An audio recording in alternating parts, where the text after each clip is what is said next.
मैं doctor Jyoti Kumari, assistant professor, PG department of Sanskrit, Rajendra college, Jayprakash Vishwavidyalaya, Chhapra. आज हम सभी यहाँ रामायण के काल निर्धारण पर चर्चा करेंगे। इससे पूर्व मैंने आप लोगों को रामायण के स्वरूप के विषय में संपूर्ण जानकारी दी कि रामायण संस्कृत भाषा में लिखा गया महाकाव्य है और इसमें रामचरित का संपूर्ण वर्णन है और साथ ही रामायण को आदि काव्य कहते हैं और वाल्मीकि जी को आदि कवि कहते हैं। तो इन सभी तथ्यों का मैंने विस्तार से विश्लेषण किया था और इस लेक्चर में आज मैं उसके समय निर्धारण संबंधित जो सिद्धांत हैं और जो प्रचलन है उसके विषय में बताने का प्रयास करूंगी। तो इस स्लाइड में मैंने दिखलाया है कि रामायण का काल निर्णय और इसमें बाह्य साक्ष्य और अंतः साक्ष्य, किसी भी समय को निर्धारित करने के लिए बाह्य साक्ष्य और अंतः साक्ष्य को समझना बहुत ज़रूरी है। और बाह्य साक्ष्य क्या है, अंतः साक्ष्य क्या है, दोनों में बहुत सूक्ष्म अंतर है। कभी कभी ये समझ में नहीं आता है कि किसे हम बाह्य साक्ष्य माने और किसे अंतः साक्ष्य, लेकिन फिर भी एक सामान्य तौर पर अगर हम विभाजन देखें तो बाह्य साक्ष्य के अंतर्गत जो उस समय जो सामाजिक परिस्थिति थी, समाज, साहित्य और कला पर उस ग्रंथ का क्या प्रभाव हुआ, इन सब का अवलोकन हम करते हैं और उस आधार पर समय का निर्धारण करते हैं। दूसरा पॉइंट है अंतः साक्ष्य। तो अंतः साक्ष्य का क्या मतलब है कि जो आंतरिक जो प्रमाण है, तथ्य है, उसका अध्ययन करके उस प्रूफ को हम किस प्रकार सम्यक रूप से अध्ययन करके और एक निष्कर्ष पर पहुंच सकते हैं, इन सारे विषयों की जानकारी जिस तत्व में मिलती है वह अंतः साक्ष्य है, जिसमें हम देख सकते हैं कि काव्य में वर्णित जो राजनीतिक अवस्था है और भौगोलिक जो स्वरूप है उस समय का, उन सारे तत्वों का हम अवलोकन कर सकते हैं। तो ये मैंने इसी दो आधार पर रामायण के काल का निर्धारण किया है। तो इस तरह से आप समझ गए होंगे कि बाह्य साक्ष्य क्या है और अंतः साक्ष्य क्या है। इस स्लाइड में मैंने आपको जो पहला पॉइंट यहाँ दिखलाया है वह है बाह्य साक्ष्य और उसके जो मुख्य संदर्भित बिंदु हैं जो रामायण से संबंधित माने जाते हैं उसके विषय में यहाँ मैंने बतलाया है। तो जैसा कि हम समझ सकते हैं कि जिस समय रामायण की रचना हुई उसके बाद ही बौद्ध धर्म का उदय हुआ और जो अन्य जो भाषाएं थी, प्राकृत और पाली, इन सब का भी प्रभाव दिखता है। लेकिन उस साहित्य पर भी रामायण और रामचरित का समान रूप से प्रभाव है। जैसा कि बाह्य साक्ष्य में मैंने बौद्ध और जैन धर्म साहित्य को चुना है और उसके विषय में मैं यहाँ बताऊंगी कि बौद्ध और जैन साहित्य दोनों में रामचंद्र जी मर्यादा पुरुषोत्तम माने गए हैं और दोनों ही साहित्य में उनके उसी स्वरूप का वर्णन मिलता है। जैसा कि बौद्ध कवि हैं कुमारलात, ये दूसरे पॉइंट में मैंने दिखलाया है आपको। कुमारलात जो 100 ईस्वी के आसपास की ये कवि हैं, जो बौद्ध कवि हैं, और इनकी जो कल्पना मंडतिका ये एक रचना है जिसमें रामायण के सर्वसाधारण में वाचन का उल्लेख है। यानी उस समय रामायण एक परिष्कृत रूप में जन जन में प्रचलित हो गई थी। और ये कौन सा समय है? ये बौद्ध कवि जो कुमारलात हैं 100 ईस्वी के आसपास का जो समय है। और फिर ऐसे ही इस तरह से हम ये कह सकते हैं कि उस साहित्य में और उस क्षेत्र के अध्ययन से ये साफ स्पष्ट हो जाता है कि रामायण जो है वो जन साधारण में प्रचलित हो गई थी और रामचंद्र जी का वही मर्यादा पुरुषोत्तम स्वरूप हर जगह उल्लेखित होता है। सर्वसाधारण में राम कथा का वाचन का भी उल्लेख मिलता है। तो इससे हम ये कह सकते हैं कि ये जो रचना है, ये वाह्य साक्ष्य, जिसके आधार पर हम कह सकते हैं कि ये रचना जो है बौद्ध धर्म, बुद्ध के जन्म के पूर्व की रचना मानी जा सकती है। दूसरा मैंने यहाँ पे एक पॉइंट दिखाया, जैन साहित्य। जैन साहित्य में एक बहुत बड़े कवि हुए हैं, विमल सूरी का नाम आता है, जिन्होंने पौमाचर्य लिखा और ये प्राकृत भाषा में लिखी गई है। और सबसे इसकी विशेषता यह है कि यह जो पौमाचर्य है, इसका विश्लेषण मैंने आपको संस्कृत साहित्य के इतिहास के उस लेक्चर में भी बतलाया था, जिसमें मैंने उसके व्यापक प्रसार और महत्ता पर विस्तार रूप से चर्चा की थी।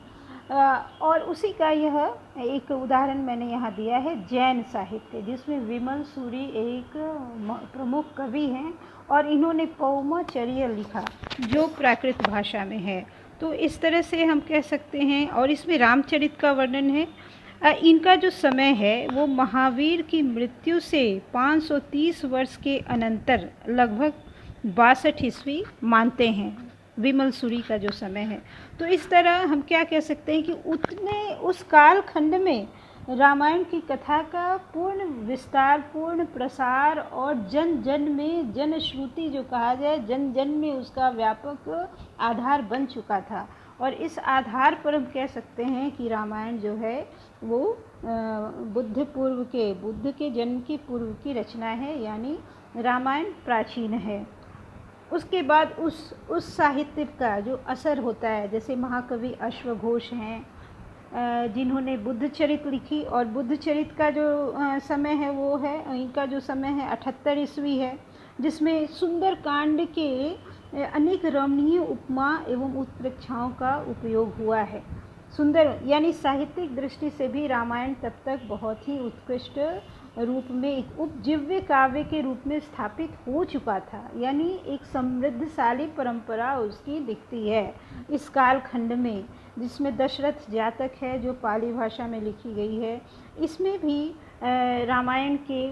रामायण और दशरथ, जैसा कि नाम से स्पष्ट है, पूरे रामचंद्र जी के जो वंश हैं उसके विषय में दशरथ जातक जो पाली भाषा में है, उस संपूर्ण रामायण की कथा का एक सूत्र इस जातक में आप देख सकते हैं। तो हम कह सकते हैं कि रामायण का जो समय है, इन कालखंडों में रामायण जड़ में व्याप्त हो चुका था, जन जन में श्रुति बन चुकी थी और एक लोकप्रिय काव्य, एक उपजीव्य काव्य के रूप में स्थापना हो चुकी थी और कवि और काव्य प्रेमियों के लिए एक मुख्य विषय वस्तु बन चुकी थी। तो इस आधार पे हम कह सकते हैं कि रामायण का जो काल है, वाह्य साक्ष्य के आधार पर हम कह सकते हैं वह 300 ईस्वी पूर्व की रचना एक मान ली जाती है, ऐसा एक निष्कर्ष आता है इन सब साक्ष्यों के आधार पर। तो यहाँ पे मैंने बताया भी है, एक निष्कर्ष 300 ईस्वी पूर्व की रचना, ऐसा ये वाह्य साक्ष्य के आधार पर माना जाता है। अब इस स्लाइड में मैंने आपको अंतः साक्ष्य से संदर्भित बिंदु का अवलोकन करवाया है। जैसे हम अंतः साक्ष्य में दो तरह की परिकल्पना देखते हैं। एक तो भारतीय विद्वान ने जो निष्कर्ष निकाला, भारतीय विद्वान का जो शोध है उस आधार पे हम कुछ निष्कर्ष निकालते हैं, और दूसरे हैं पाश्चात्य विद्वान।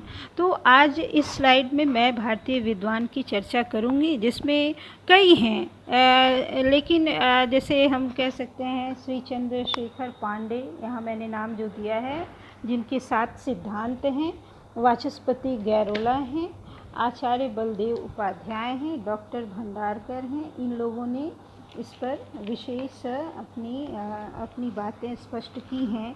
लेकिन कुछ और भी भारतीय विद्वान हैं जिसका नाम मैं लेना चाहूँगी, जिसमें बेलनकर, दिनेश चंद्र सेन, फादर कामी बुल्के, ये सभी जो हैं, मतलब इसकी एक लंबी श्रृंखला है और सभी ने अलग अलग निष्कर्ष निकाला है, लेकिन एक सामान्य निष्कर्ष के तौर पर भी हम इसकी चर्चा करेंगे। तो सबसे पहले है श्री चंद्रशेखर पांडे का जो 7 सिद्धांत है।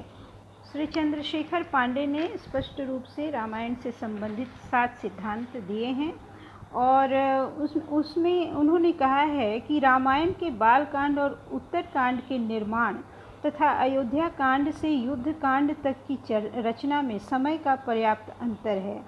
तो बालकांड और उत्तरकांड प्रक्षिप्त हैं, ऐसा कहा माना जाता है, जिनमें वाल्मीकि को एक पौराणिक पुरुष के रूप में अवतरित किया गया है। तो इस तरह से हम कह सकते हैं कि वाल्मीकि कृत रामायण में बालकांड एवं उत्तरकांड नहीं थे। ऐसा श्री चंद्रशेखर पांडे ने अपने सिद्धांत में स्पष्ट किया है कि जो बालकांड हैं और जो उत्तरकांड है, ये जो निर्माण का जो समय है और अयोध्या कांड से युद्ध कांड तक की रचना के समय में पर्याप्त अंतर है। और इस आधार पे उन्होंने स्पष्ट किया है कि ये जो है ये एक प्रक्षिप्त रचना हो सकती है और जिसमें वाल्मीकि को एक पौराणिक पुरुष के रूप में दिखलाया गया है। इसमें एक दूसरी बात ये भी है कि जैसे ये चर्चा होती है कि महाभारत और रामायण के पौर या पर्व जो कहते हैं, काल निर्धारण में कौन पहले है और कौन बाद में है, इस विषय पर भी कई आलोचनाएं चर्चाएं होती हैं। लेकिन इन्होंने स्पष्ट किया कि महाभारत के कई आख्यान रामायण के आधार पर ही निर्मित है। और ये भी सही है कि महाभारत में कई ऐसे प्रकरण हैं, कई ऐसी कथाएं, छोटी छोटी घटनाएं हैं जिसमें रामायण के आख्यान की चर्चा की गई है। तो इस आधार पे हम कह सकते हैं कि महाभारत से पहले रामायण की रचना हो चुकी थी और उसकी पर्याप्त प्रसिद्धि मिल चुकी थी। इसमें बौद्ध पिटक, त्रिपिटक हैं, जिसमें रामचरित संबंधी प्राचीनतम रूप विद्यमान है, जिसकी चारणों ने पहले ही गाकर प्रचारित किया था। यानी जब बौद्ध त्रिपिटकों की जब रचना हुई है उस समय तक रामायण जो है अपने जो स्वर्णिम स्वरूप जो कहा जाए एकदम विकसित स्वरूप में आ चुका था और रामायण पर बौद्ध धर्म एवं ग्रीक प्रभाव सर्वथा नहीं दिखती है। तो इस आधार पर ये कहा जा सकता है कि रामायण की मूल कथा बौद्ध धर्म के आविर्भाव से पूर्व की है और उसकी रचना लगभग 500 ईस्वी पूर्व में हो चुकी थी। तो चंद्रशेखर पांडे ने ये स्पष्ट किया, कुछ बातों को लिया, जिसे बहुत ही संक्षिप्त में मैं बता दूं कि बालकांड और उत्तरकांड एक प्रक्षिप्त रचना उन्होंने मान लिया है और महाभारत में कई आख्यान जो हैं वो रामायण से प्रभावित हैं। साथ ही बौद्ध त्रिपिटक में जो रामायण की चर्चा है, रामचरित संबंधी जो चर्चा है, वो पहले ही उसका विस्तार से उल्लेख किया गया है। चारणों ने पहले ही गाकर उसको प्रचारित किया था और रामायण पे सबसे प्रमुख बात है, रामायण पे बौद्ध एवं ग्रीक प्रभाव नहीं दिखती है। तो इस आधार पे हम कह सकते हैं कि बौद्ध धर्म के आविर्भाव से पूर्व की रचना ये है रामायण और ये लगभग 500 ईस्वी पूर्व हम मानते हैं। अब हम दूसरे, ये मैंने चंद्रशेखर पांडे के जो सिद्धांत है उस पर एक संक्षिप्त चर्चा की है।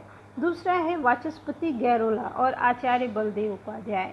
इन लोगों ने जो अंतः साक्ष्य पर जो निर्धारण किया है उसके आधार पर वही 500 ईस्वी पूर्व इसकी रचना उन्होंने 500 ईस्वी पूर्व के आसपास निर्धारित की है और इसके लिए भी कई प्रमाण दिए गए हैं, जिसमें सबसे पहले मैं चर्चा करूंगी कि भौगोलिक परिदृश्य क्या था। तो जिसमें हम देख सकते हैं कि पाटलिपुत्र नगर जो पाटली ग्राम है उसकी स्थापना, तो गंगा और सोन का जो संगम है वहाँ रामचंद्र जी जाते हैं, लेकिन उस समय पाटलिपुत्र ऐसा पाटली ग्राम का कोई ऐसा कॉन्सेप्ट नहीं था जिसकी स्थापना के संबंध में हम कह सकते हैं कि इसकी स्थापना अजातशत्रु ने की थी। तो और उस समय पाटलिपुत्र का स्वरूप आया। तो ये 500 ईस्वी पूर्व का समय है जो अजातशत्रु ने इसकी स्थापना की थी। तो इस आधार पर हम कह सकते हैं कि इस गंगा सोन का संगम का ये प्रदेश तो था, लेकिन पाटलिपुत्र नाम से इसकी स्थापना जो है वो बाद में अजातशत्रु ने की, मगध वंश के जो शासक थे नरेश। तो इस तरह से हम कह सकते हैं कि उससे पूर्व की ये रचना हो गई, यानी रामायण का प्रसंग उससे पूर्व का है। दूसरी जो बात होती है वो है कौशल जनपद। कौशल जनपद जो है जिसकी राजधानी रामायण में क्या बतलाई गई है, अयोध्या। कहा गया है अयोध्या नाम नगरी तत्र आसित लोक विश्रुता। ये बालकांड में आया है और इसमें स्पष्ट है कि कौशल जनपद की राजधानी अयोध्या है। लेकिन बौद्ध ग्रंथों में इसको क्या बताया गया है, साकेत नाम से इसकी चर्चा की गई है। और लव ने अपनी राजधानी श्रावस्ती में स्थिर की। तो इस तरह से हम देखते हैं कि अयोध्या का साकेत के रूप में परिवर्तन होने का एक अलग कालखंड है और उससे पूर्व अयोध्या का स्वरूप था जो कौशल जनपद की राजधानी थी। इस तरह से हम कह सकते हैं कि साकेत बनने से पहले रामायण की जो अयोध्या थी वो अपने आप एक बहुत ही सुंदर स्वरूप में थी और उस समय से, उसके पूर्व से ही रामायण की स्थापना, रामायण की रचना का सौंदर्य स्थापित हो चुका था। तो अतः हम कह सकते हैं कि रामायण की रचना बुद्ध से पूर्व काल की है। दूसरे एक और पॉइंट मैं बताना चाहूँगी कि एक विशाला और मिथिला, दो जनपद, इस संदर्भ में मैं कहना चाहूँगी कि विशाला और मिथिला दो जनपद हम देखते हैं 6 सेंचुरी BC का जो इतिहास पढ़ते हैं, जनपद की स्थापना जैसे होती है तो उसमें विशाला और मिथिला दो अलग अलग जनपद हैं। इसको इसको एक कर दिया गया है, विशाला और मिथिला को। लेकिन रामायण के समय भी इसकी चर्चा है, लेकिन ये अपने आप में अलग अलग जनपद के रूप में हैं, ये अपने आप में स्वतंत्र हैं। तो इस तरह से हम देखते हैं कि बुद्ध के समय जो ये दोनों राज्य पृथक और स्वतंत्र ना होकर वैशाली राज्य के रूप में सम्मिलित कर लिए गए थे और शासन पद्धति भी गणतंत्र राज्य के समान थी। अतः रामायण को हम क्या कह सकते हैं, बुद्ध से पूर्व का होना चाहिए, ये स्पष्ट कह सकते हैं हम। वैसे ही एक और पॉइंट मैं बताऊंगी कि बालकांड में कौशल, अंग, कान्यकुब्ज, मिथिला, ये सारे राज्यों का वर्णन है, लेकिन ये सभी स्वतंत्र हैं, इसका अपना अपना अस्तित्व है। लेकिन बुद्ध के समय ये सभी एक सम्मिलित स्वरूप इसका दिखता है। तो हम कह सकते हैं कि ये सभी स्वतंत्र राज्य थे। तो ये बुद्ध के पूर्व के समय की ये सारी भौगोलिक परिस्थितियां हैं। और इस हालांकि बुद्ध के समय भी ये इन जनपदों का नाम आता है, लेकिन उस समय ये जनपद कहीं मिले हुए हैं, कहीं अपने में स्वतंत्र हैं, कहीं अलग इकाई के रूप में विकसित हैं। लेकिन रामायण के काल में इनका जो अस्तित्व है बिल्कुल स्वतंत्र और पृथक रूप से था। तो इस आधार पर हम कह सकते हैं कि रामायण की रचना बुद्ध पूर्व होने के प्रमाण मिलते हैं।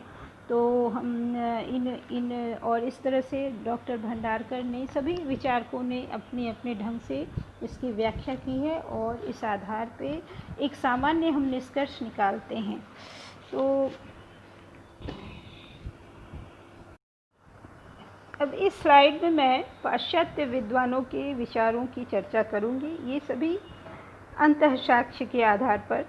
तो सबसे पहले डॉक्टर याकोबी हैं, सिल्वा लेवी हैं, विंटरनिट्ज हैं, मैकडोनाल्ड हैं। तो ये सभी जो एक मुख्य जो पाश्चात्य विचारकों के जो विचार हैं, शोध हैं, उसके विषय में मैंने यहाँ उनका केवल नाम का जिक्र किया है। ऐसे इसकी भी एक लंबी परंपरा है और उसमें सबसे महत्वपूर्ण है डॉक्टर याकोबी ने वर्ण विषय के आधार पर काल निर्धारण किया है। और ये जो मुख्य घटना, दो घटनाओं का उन्होंने जिक्र किया है। पहला है अयोध्या की घटनाएं जिनके केंद्र में दशरथ हैं और दूसरा है दंडकारण्य एवं रावण से संबंध घटनाएं। तो इन सभी पर उन्होंने विस्तार से एक विश्लेषण किया है और उस आधार पर उन्होंने यह स्पष्ट किया है कि वाल्मीकि द्वारा प्रणीत मूल रामायण की ओर संकेत किया है तथा वर्तमान में उपलब्ध रामायण को उसी का अतिवर्धित संस्करण माना है। और उसके अनुसार इन वर्ण जो वस्तु है, ये जो दो मुख्य घटनाएं हैं, उसका संकलन करने के आधार पर उन्होंने ये कहा है कि मूल रामायण जो है वो वाल्मीकि रामायण है और उसका वर्तमान जो स्वरूप है वह उसी का परिवर्धित संस्करण है। और इस आधार पर उन्होंने इस मूल रामायण की रचना 500 से 800 ईसा पूर्व में हुई है, ऐसा वो मानते हैं। तो इस तरह एक देखते हैं कि सभी का एक मत है, कुछ इसे अलग मानते हैं, कुछ कहते हैं जैसा कि बाल गंगाधर तिलक ने कहा है ज्योतिषीय आधार पर कि 1200 ईसा पूर्व की ये रचना है, जिन्होंने गीता रहस्य में इसकी चर्चा की है। लेकिन एक इसकी रचना का काल ज्योतिष शास्त्र की गणना के आधार पर इसकी रचना का काल उन्होंने 1600 से 1800 ईस्वी पूर्व तक माना है। तो इस आधार पर सभी विचारकों की अपने अपने एक निष्कर्ष निकले हैं, एक अपना उन्होंने एक बिंदु बताया है रामायण के काल निर्धारण का। लेकिन बाह्य और अंतः साक्ष्य का सम्यक अवलोकन करने पर और जो मेरे भारतीय विद्वान हैं, जो पाश्चात्य विद्वान हैं, उनका जो शोध है उसका हम अगर सार रूप से अवलोकन करें तो एक जो डेट, एक जो पीरियड फिक्स होता है वह है रामायण की रचना काल का 500 ईसा पूर्व, हम उसके आसपास हम मान सकते हैं। यानी बौद्ध धर्म के उदय से पूर्व की ये रचना है। बुद्ध पूर्व होने के स्पष्ट प्रमाण मिलते हैं। तो निष्कर्ष के रूप में हम यही बता सकते हैं।